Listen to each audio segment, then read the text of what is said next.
Losing your job, going through a divorce, battling a serious illness, life can really throw us some curveballs. But our next guests say when you feel the chips are stacked against you, that's when you need to persevere. They've written all about it in their new book, The Stuff. Unlock your power to overcome challenges, soar, and succeed. We're going to talk to Sharlee Jeter and Dr. Sampson Davis in just a moment. But first, here's Sharlee's story. My name is Sharlee Jeter. I was diagnosed with Hodgkin's lymphoma when I was 21 years old. I was a senior in Spelman College in Atlanta and just found out that I had cancer. It was very tough for me to grasp at that time, but I think that what I did was focused on wanting to be at school, and I didn't want to be delayed from graduating with my friends, so I worked really hard to convince my parents to allow me to do treatments in New York and fly back and forth. It's the treatment itself that makes you sick.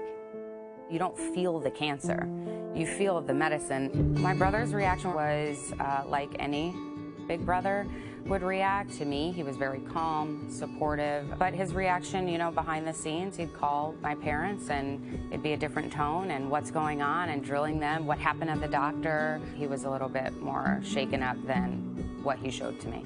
I was working with a really good friend of mine, Dr. Davis, and he was explaining to me how I had the stuff, this resilience, and you were able to overcome something in a way that most people would look and say, this is nuts that you were traveling back and forth. The stuff is something that everyone has with them. They are born with it. You develop it over time. I think it's important for any kids to understand these ideas, and I think the sooner we teach young people that they have these elements within them, the quicker they're able to start working towards their goals and dreams.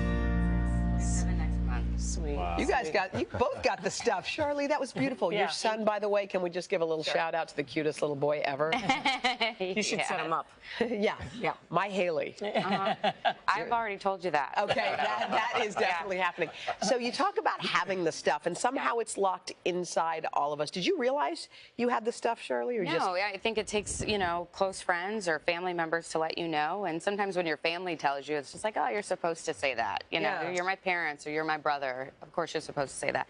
But sitting down with Sampson and having a discussion on a plane ride, and he said to me that I had, you know, we didn't call it the stuff at that time, but when he said that to me, that I had this inner fortitude and this strength, I was like, oh, maybe, you know, well, if I did, let's figure out what it was. How to harness it. Exactly, so that I can use it again. You got the stuff too, Dr. Davis, is that right? Well, I would think so. I'm not for sure, but I feel that I do. But yes, it's just the inner fortitude to survive and overcome and live your maximized life. And with Sharlee and her story, she made it seem like cancer was just do laundry, kick cancer in the butt, go to dinner. Like it was not, it did not impede on her life. And that attitude carried forth in everything that she do. Your book is full of personal stories from a lot of different people, but you have like 11 great components that people can follow. Yeah.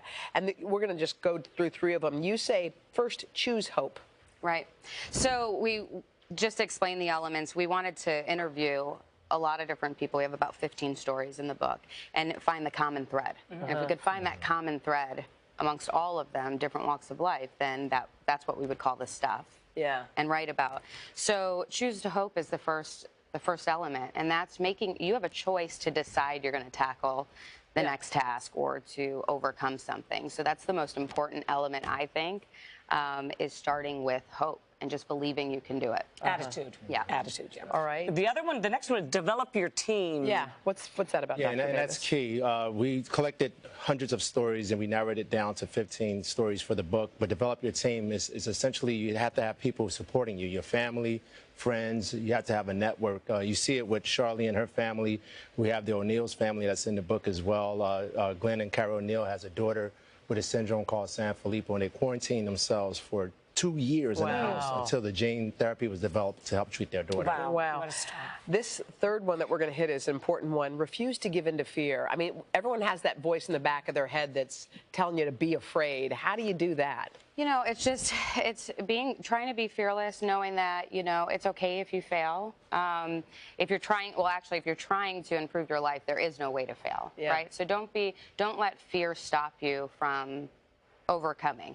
So if you are feeling overwhelmed, this might be the book for you. It's full of inspiring stories and great kind of takeaways Exactly. Girl, Yeah, I know. you Well, did look at it. You you. actually did it. And so did Sampson. Sampson, you did it too. All right, thanks so much, and God bless you both. Thanks. Thank you. To learn more about the stuff, head to today.com/shop. We will be back with more right after this. Yes. Listen.